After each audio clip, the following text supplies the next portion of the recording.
মহাপ্রলয়, যে মহাপ্রলয় এখনও পর্যন্ত ১৬৫ জনের দেহ উদ্ধার হয়েছে এবং যারা নিখোঁজ তাদের মধ্যে প্রায় শতিনেক ভারতীয়। যে ভয়ঙ্কর ঘটনা ঘটেছে, এবার ভূবিজ্ঞানীরা তারা গবেষণা করছেন যে কিভাবে এই ভয়ঙ্কর ঘটনা ঘটল। একটা প্রাথমিক রূপরেখা পাওয়া যাচ্ছে এই মহাপ্রলয়ের, ঠিক কিভাবে হয়েছিল এই মহাপ্রলয়। আমরা যদি আর্টিফিশিয়াল ইন্টেলিজেন্সের মাধ্যমে গ্রাফিক্যালি একটু বোঝার চেষ্টা করি যে একদম শুরু থেকে ঠিক কী কী কী কী হয়েছিল, তারপরে এরকম ১০তলা ১২তলা সমান ঢেউ এসে একেবারে উড়িয়ে নিয়ে চলে গেল একের পর এক প্রজেক্ট, হাইডেল প্রজেক্ট, একের পর এক অফিস, বাড়ি, ঘর। শুরুটা কিভাবে হয়েছিল যদি আমরা একবার বোঝার চেষ্টা করি। প্রান্তিক সরাসরি আমার সহকর্মী রয়েছেন নিউজ রুম থেকে। প্রান্তিক, যদি আমরা এআই এর মাধ্যমে একটু বোঝার চেষ্টা করি। দেখো, যে গোটা ঘটনাটার উল্লেখ তুমি করলে বা যে গোটা ঘটনাটার কথা বললে, সেটা মানে সেই ডিজাস্টারকে হয়তো কোনো রূপরেখা বা কোনো কিছু দিয়ে ধরে ওঠাটা সত্যিই সম্ভব নয়। তবুও আমরা কিছু ভিডিওস বা কিছু জায়গা পাচ্ছি যেগুলো থেকে হয়তো দেখা যায়। আমি আমার ক্যামেরা পার্সনকে বলবো ভিডিওটা একটু ক্লোজ করতে। সেই ক্লোজ ভিডিওটার মধ্যে তুমি দেখতে পাবে যে কীভাবে এই ঘটনা ঘটতে পারে। আবার একটু ক্লোজ করার চেষ্টা করি, তুমি দেখবে একদমই এটা কিন্তু জাস্ট একটা কল্পনা বা বলা যেতে পারে কি হয়েছে তার একটা মডেল বলতে পারো। এইখান থেকে ভেঙে গোটাটা নেমে আসা এবং এই নদী তার ওপর হিমবাহ গলে নেমে আসে এবং তারপর সেটা নদীপথ ধরে এই গোটা পাহাড়ের বাঁক বরাবর নেমে আসে এবং আশপাশে যা ছিল সমস্তটাই ধ্বংস করে। আমি আরও একবার যদি ভিডিওটা দেখাই তাহলে সেটা আরও পরিষ্কার হবে। দেখো, এটা আবার বলছি, এটা কিন্তু সম্পূর্ণ একটা কল্পনা মাত্র। এটা সম্পূর্ণ এআই দিয়ে তৈরি একটা ভিডিও এবং সেটা একটা কল্পনা, এবং এই কল্পনার ফলে আমরা হয়তো বোঝার চেষ্টা করছি। অতনু, যেই জিনিসটা এই ভিডিও থেকে সরে এসে যেই জিনিসটা বলা, সেটা হচ্ছে তুমি বলছিলে কতজন মানুষের মৃত্যু হয়েছে, কত এখনও নিখোঁজ। আজ সকাল থেকে বেশ কিছু বিভিন্ন সংবাদ মাধ্যম সূত্রে যে সমস্ত ছবি আমরা পেয়েছি, সে সমস্ত ছবি আমরা দেখার চেষ্টা করেছি। দর্শকদেরও বেশ কিছু ছবি দর্শকদের সামনে তুলে ধরেছি। সেই সমস্ত ছবিতে দেখা যাচ্ছে যে এখনও নিখোঁজ এবং কোথাও হয়তো কোনো একটা বাড়ি গোটাটা কাদায় ডুবে আছে, গাড়ির অর্ধেকের বেশি চাকা ডুবে আছে, গাড়ির ইঞ্জিন ডুবে আছে। যে এই যে এআই দিয়ে যে ভিডিওটার কথা এক্ষুনি বলছিলাম, বা এআই এর যে ভিডিওটা আমরা এক্ষুনি দেখলাম, তাতে একটা জিনিস স্পষ্ট, হয়তো সাধারণ চোখে যেটা ধরা পড়ে না, সাধারণ চোখে আমরা হয়তো শুধু বলি জল আসছে, কিন্তু শুধু তো জল নয়, জলের নিচে সেখানে অনেক কিছু থাকে এবং সেই অনেক কিছুর পরিমাণ বা পরিমাপ বলো, আয়তন বলো, ওজন বলো, সেটা কিন্তু সাধারণ একটা ঢিল পড়ার মতো একেবারেই নয়।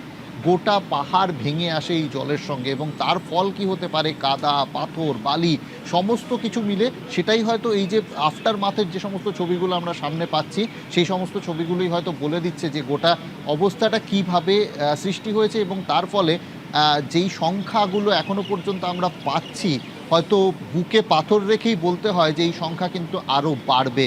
কারণ মাটির নিচে বা এই কাদার নিচে যে আরও কত মানুষ চাপা পড়ে আছেন, তারা কতজন নেপালি বা কতজন তারা নেপালের বাসিন্দা বা কতজন ভিন দেশ থেকে গিয়েছিলেন, তার মধ্যে জানি না আমাদের ভারতবর্ষের বা আমাদের রাজ্যেরও কেউ আটকে পড়েছেন কি না, সেই খোঁজ খবর নিশ্চয়ই শুরু হয়েছে। কিন্তু যেই অবস্থাটার মধ্যে আপাতত নেপাল রয়েছে, নিশ্চিতভাবে অতনু এটুকু বলতে পারি, আবারও বললাম, বুকে পাথর রেখেই হয়তো বলতে হবে, এই খারাপ কথাগুলো বলতে খুব ভালো লাগে না, কিন্তু এটাই সত্যি যে এই সংখ্যাগুলো কিন্তু হয়তো আরও বাড়বে।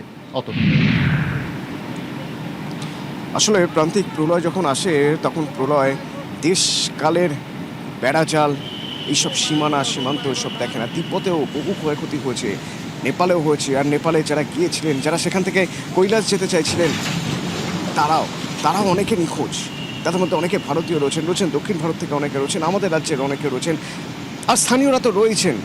আমরা দেখছিলাম যে গতকাল একটা ছবি, এক যুবককে ছাদ থেকে এয়ারলিফট করে নিয়ে যাওয়া হচ্ছে, কারণ তার চারপাশে কাদার আবরণ, কাদার স্তর। সেই পুরু স্তরের মধ্যে থেকে তিনি তার বাড়ির ছাদে অপেক্ষা করছেন যে যদি কেউ তাকে উদ্ধার করতে পারে, তার কারণ আশপাশে আর কোনো দিকে যাওয়ার উপায় নেই তার।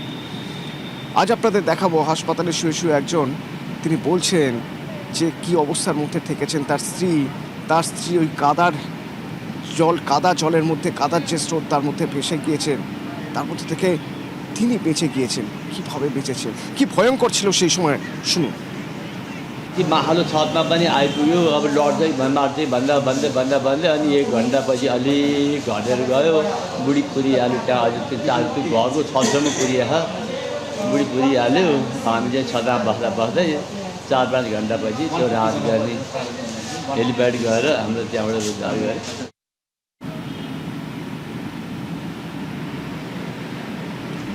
রসুয়া গাড়ি সবচেয়ে ক্ষতিগ্রস্ত হয়েছে। বিপর্যয়ের সময় রসুয়া গাড়িতে ছিলেন কেরলের সতীশ কুমার। নিউজ 18 বাংলার সঙ্গে কথা বলতে গিয়ে সেই সময় সেই ভয়ঙ্কর অভিজ্ঞতার কথা তিনি শেয়ার করছিলেন।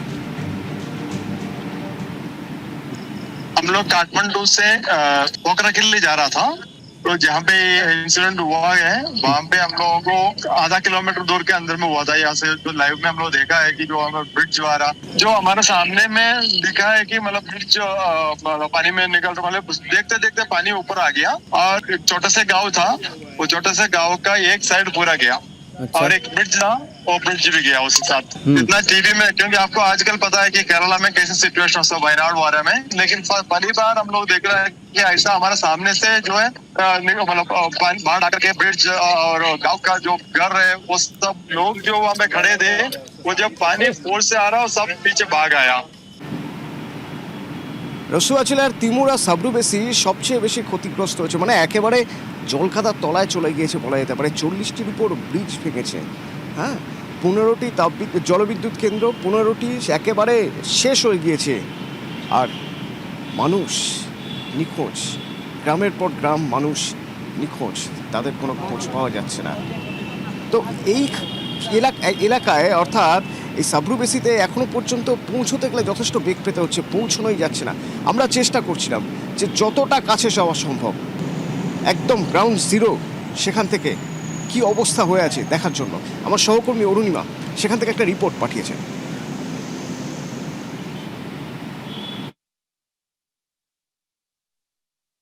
काठमांडू से करीब 150 किलोमीटर ऊपर की स्थिति इस वक्त हम आपको बताने की कोशिश कर रहे हैं, क्योंकि हम उसी रास्ते पर हैं। करीब 50 किलोमीटर तक अभी भी सड़क मार्ग से आप जा सकते हैं। ये जो सड़क है इस पर आप देखिए अभी भी गाड़ियां चल रही हैं। तो काठमांडू से 50 किलोमीटर तक ये सड़क है, लेकिन उसके बाद हमें बताया जा रहा है कि सड़क जो हाईवे है उस पर ब्रिजेस जो नदी के ऊपर है उसके हमने विजुअल्स भी देखे हैं, वो वॉश अवे हो गए हैं। तो आगे का जो 100 किलोमीटर का रास्ता है उस पर गाड़ियां की आवाजाही रुक गई है। हमने अभी आते वक्त देखा रेड क्रॉस अपने रिलीफ मटेरियल के साथ, अपने लोगों के साथ आगे तक पहुंचने की कोशिश कर रहा है। नेपाल की आर्मी, नेपाल की पुलिस, यहाँ की पैरामिलिट्री लगातार इस रास्ते पर उनके ट्रक्स जा रहे हैं ताकि जल्द से जल्द किसी तरीके से जो इफेक्टेड हाईवे है, जो ब्रिजेस बह गए हैं, कोई टेम्पररी स्ट्रक्चर बनाया जा सके। इसमें एक अच्छी खबर यह है कि कल रात तक ऐसी चिंता जताई जा रही थी कि गंडक रिवर सिस्टम में अगर पानी का स्तर और बढ़ गया तो हो सकता है ये सिचुएशन और चैलेंजिंग हो जाएगा, लेकिन अब ऐसा बताया जा रहा है कि पानी का स्तर और नहीं बढ़ रहा है, स्टेबलाइज हो गया है। तो ये एक अच्छी खबर है। मिलिट्री पुलिस जो है लगातार, नेपाल की मिलिट्री पुलिस और उसके अधिकारी जाए जा रहे हैं एपी सेंटर की तरफ। तो ये आवाजाही जो है ये लगातार आपको दिखेगी इस सड़क पे। मिलिट्री पुलिस, मिलिट्री, पैरामिलिट्री, एक और आर्मी का ट्रक, ये देखिए नेपाल की आर्मी का एक और ट्रक आ रहा है। ऐसे ट्रक लगातार इस रोड पर आपको दिखेंगे। यहाँ इसमें रिलीफ और रेस्क्यू का सामान है। आप देखिए इसके अंदर बहुत सारे स्लीपिंग बैग्स भी डले हुए हैं। वो इसलिए क्योंकि बहुत सारे लोग हैं जिनके पास अब रहने के लिए घर नहीं है, जिनके सर पर छत नहीं है, और इस वजह से ये स्लीपिंग बैग्स, टेंट, जो भी थोड़ा बहुत सूखा राशन उनको प्रोवाइड किया जा सकता है। बच्चे जो फंस गए हैं उनके लिए दूध या बेबी प्रोडक्ट, सैनिटरी प्रोडक्ट्स, ये सब इस वक्त एसेंशियल है। मेडिसिन पहुंचाना ज़रूरी है, लेकिन वो पहुंचाने जाना भी अपने आप में बहुत बड़ा चैलेंज है। অরুণিমা বলছিল যে কাঠমান্ডু থেকে প্রায় 150 কিলোমিটার দূরে, কিন্তু একদম গ্রাউন্ড জিরোতে পৌঁছানোর আগের 40 কিলোমিটার রাস্তা একেবারে ধুয়ে মুছে সাফ হয়ে গেছে। রাস্তা বলে আর কিছু নেই সেখানে। সুতরাং সেখানে উদ্ধার করতে গেলে এয়ার লিফট ছাড়া গতি নেই। প্রাণ খুঁজতে গেলে, প্রাণের স্পন্দন খুঁজতে গেলে ওই হেলিকপ্টারে করেই যেতে হবে, গিয়ে খুঁজে বেড়াতে হবে কোথাও যদি প্রাণের স্পন্দন পাওয়া যায়। সেনা, আধা সেনা, পুলিশ তো রয়েছে এবং তার সঙ্গে হাতে হাতে ভারত সহ একাধিক দেশের এখনো পর্যন্ত প্রায় 100-এর উপরে মানুষকে এয়ারলিফট করা গেছে। কিন্তু গ্রামের পর গ্রাম তো হরপাবানে ভেসে গিয়েছে, তার মধ্যে থেকে খুঁজে বের করাই মুশকিল হয়ে গেছে যে প্রাণ কোথায় রয়েছে। ত্রাণ আর উদ্ধারের কাজে বেশ সমস্যা হচ্ছে এই এলাকায়।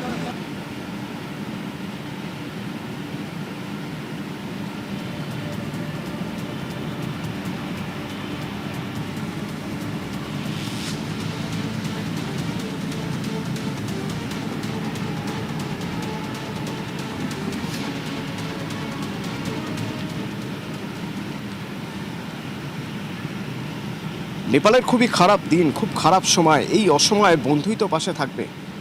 বন্ধুর মতো গতকাল থেকে উদ্ধার কাজে হাত লাগিয়েছে ভারত। ত্রাণ পাঠানোর ক্ষেত্রে, উদ্ধারের ক্ষেত্রে যখন যেভাবে সম্ভব পাশে থাকবে ভারত। প্রধানমন্ত্রী আগেই জানিয়েছিলেন, প্রধানমন্ত্রী নরেন্দ্র মোদী নেপালের প্রধানমন্ত্রী বলেন্দ্র শাহকে আগেই জানিয়ে দিয়েছেন যে ভারত সব রকমভাবে নেপালের পাশে আছে। এখনও পর্যন্ত কত ত্রাণ সেখানে পৌঁছলো, উদ্ধার কাজের জন্য কী কী ব্যবস্থা নেওয়া হয়েছে। সরাসরি নয়াদিল্লি থেকে আমার সঙ্গে মৈত্রী রয়েছেন। মৈত্রী, অথবা দেখো, ত্রাণ সামগ্রী গতকাল থেকেই ভারতের তরফ থেকে পাঠানো শুরু হয়ে গিয়েছে। বিদেশমন্ত্রী এস জয়শঙ্কর তিনি এখনো পর্যন্ত জানিয়েছেন যে 2 দফায় প্রায় 50 টনের কাছাকাছি গতকালই 10 টন ত্রাণ সামগ্রী গেছিল এবং আজকে 37 টনেরও বেশি ত্রাণ সামগ্রী ইতিমধ্যেই পাঠানো হয়েছে এবং সেই ত্রাণ সামগ্রী ইতিমধ্যেই প্রায় নেপালের পৌঁছে যাওয়ার কথা। দু পর্যায়ে যে ত্রাণ সামগ্রী পাঠানো হয়েছে, এর পাশাপাশি এনডিআরএফের টিম এবং ভারতীয় বায়ুসেনার টিম তাদেরকে মোতায়েন করার জন্য যে উদ্ধার কাজে যাতে তারা সাহায্য করতে পারে সেই ক্ষেত্রেও কিন্তু তাদেরকে প্রস্তুত রাখা হয়েছে। ভারতীয় বায়ুসেনার বিমান তাদেরকে এই উদ্ধার কার্যে ব্যবহার করার জন্য এবং প্রয়োজনীয় সর্টি দেওয়ার জন্য অ্যালার্ট করে রাখা রয়েছে। এনডিআরএফ টিম তাদেরকে মোতায়েন করা রয়েছে। ফলে সব মিলিয়ে ভারতের তরফ থেকে ভারতের প্রধানমন্ত্রী নরেন্দ্র মোদী তিনি যেমনটা আশ্বাস জানিয়েছিলেন ঠিক সেরকমভাবেই কিন্তু ভারত একেবারে পড়শি বন্ধুর মতো নেপালের পাশে এই মুহূর্তে রয়েছে এবং আমরা যেটা জানতে পারছি যে আগামী দিনে ভারতের থেকে আরও বেশি কিন্তু ত্রাণ সামগ্রী নেপালের উদ্দেশ্যে পাঠানো হবে। অতনু, एज ऑफ नाउ इसमें हम around 35 to 40 tonnes of relief material carry कर रहे हैं, जो कि एनडीआरएफ का सम लोड है, टेंटेज है, dignity kits and medic alert हम कैरी कर रहे हैं। पर उसके भी अभी अगर डिले अनसर्टेन है और हमें लैंडिंग नहीं मिल रही है तो हमने with in India 2 bases earmark करके रखे हैं, जिनको इन्फॉर्म किया गया है कि अगर हमें डाइवर्ट करना पड़े तो हम वहाँ पे डाइवर्ट करेंगे, रिफ्यूल करेंगे और फिर जब नेपाल से क्लियरेंस अगेन आएगा तो हम विल लॉन्च फॉर नेपाल। तो वो ऑल कंटिजेंसी जितने भी है, वेदर वाइज और any delay in airport wise, उन सबको हम केटर करके चलते हैं as usual.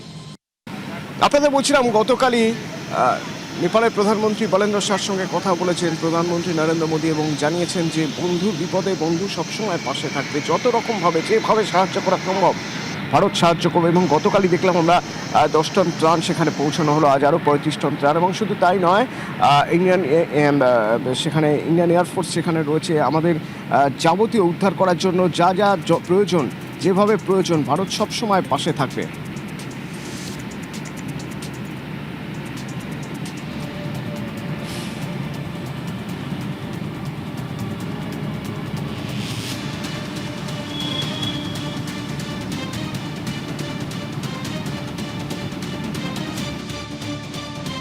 Thank you very much for the concern and kindness from the Indian side, and on behalf of Nepal as well as the on behalf of the ruling party RSP, we would like to express sincere thanks to the people of India as well as the government of India and right now Honorable Prime Minister Modi for sharing the kind words regarding the this flood. Actually, the government is now preparing whether we need the international support or not. We are doing very preliminary assessment, how, why, and in what number we need support or not. That will be decided very soon. So for your kindness and for your support and for your willingness,